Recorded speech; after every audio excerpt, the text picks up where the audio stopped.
Next Dil Raju directs అని చూడొచ్చా? లేదు, ఎందుకు? ప్రస్తుతానికి లేదు. సినిమా మీకు అన్ని, మీకు కెమెరా తెలుసు, మీకు నాలెడ్జ్ ఉంది, ఎడిటింగ్ తెలుసు, అన్నీ తెలుసు, మీకు ఎందుకు తీయట్లేదు?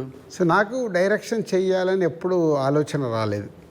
యాక్చువల్ వివి వినాయక్ ఆ బొమ్మరిల్ అయిన తర్వాత నాకు సజెస్ట్ చేశాడు, అన్న నువ్వు డైరెక్షన్ చేసేయగలుగుతావు, చెయ్యు అని. లేదు వినయ్ అని. లేదు నేను చెప్తున్నా కదా విను, వివి రాజేంద్ర ప్రసాద్ గారు లేక నువ్వు డైరెక్షన్ చేయగలుగుతావు, నువ్వు చెయ్యు అని.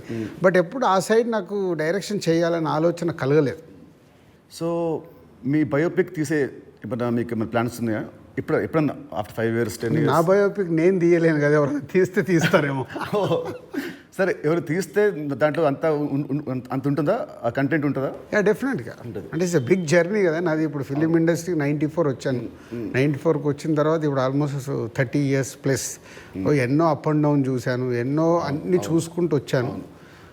సో బయోపిక్ చేస్తే దానికి ఏ హీరో అయితే బాగుంటుంది?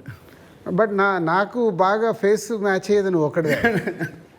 చాలా మంది అంటారు నితిన్ మీ బ్రదర్ అని. సో రాజు గారి బయోపిక్లో హీరోగా నేనే, ఇది ఫిక్స్ అయిపోయింది ఇప్పుడు. ఇవాళే ఈయన ప్రొడక్షన్ డైరెక్షన్ చూద్దాము, నేను హీరోని.